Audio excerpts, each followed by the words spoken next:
What up, YouTube? It's your boy Jerry Speaks. Just real quick, man. I saw Captain America: A Brave New World, last night, and I planned on actually dropping a video that day, but things just kept getting in the way. So I was like, let me drop it today when I get some rest and things of that nature. So I apologize for a little scratching with the voice. This movie was actually pretty great. Actually, I actually really enjoyed it. Seeing the Red Hulk finally make his introduction, I know a lot of people were kind of shitting on the learner. I'm sorry, excuse me, the leader, and maybe even the Serpent Squad and whatnot. The case may be, and even some people even wondering if that was actually the real life Liv Tyler from the original Ed Norton movie, because even in this movie, you saw footage from Ed Norton's The Hulk movie, against him and the Abomination. It was highly and heavily referenced.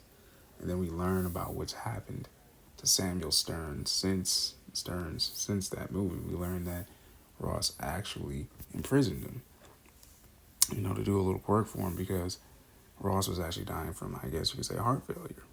With Stearns' mind, him being injected with the gamma radiation, the capacity in which he was actually able to predict certain things. So Stearns, in exchange for actually getting out of prison, or so that's what he was promised by Ross, you made him these pills, but all the same, they were actually injected with traces of gamma radiation, which created the Red Hulk.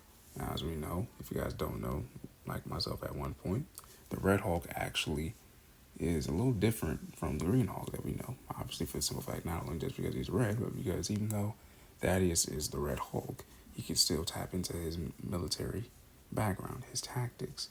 And I kind of wish they would have leaned more into that a little bit. But I guess, since him first being, throwing his tantrum, as he put it in the film himself, he's still kind of getting used to it, if you will. Because, you saw him knock out the birds in the sky, essentially the helicopters and whatnot during his tantrum on the White House and things of that nature. But then also, we also saw, new characters. We had Ruth Batsaroff, former Black Widow, born in Israel, trained in Israel, and things of that nature. But then also you see her actually have a crush with, Bucky, when he shows up, for Sam during the time in which Falcon, Joaquin Torres, played by Danny Ramirez, who did a great job, by the way. He's injured during the dogfight because, under the leader's mind control, you see Jackal, and you see the other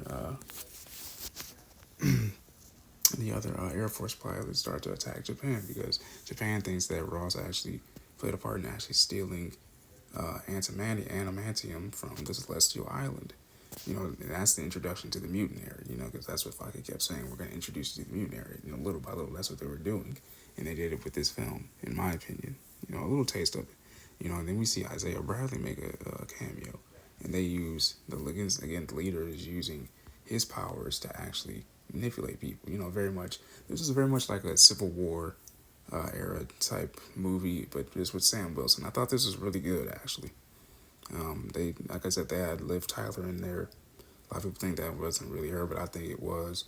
And you also hear at the very post-credit scenes that pretty much, we might be getting Secret Wars, pretty soon, or something to that effect. Let me know what you guys think in the comments below.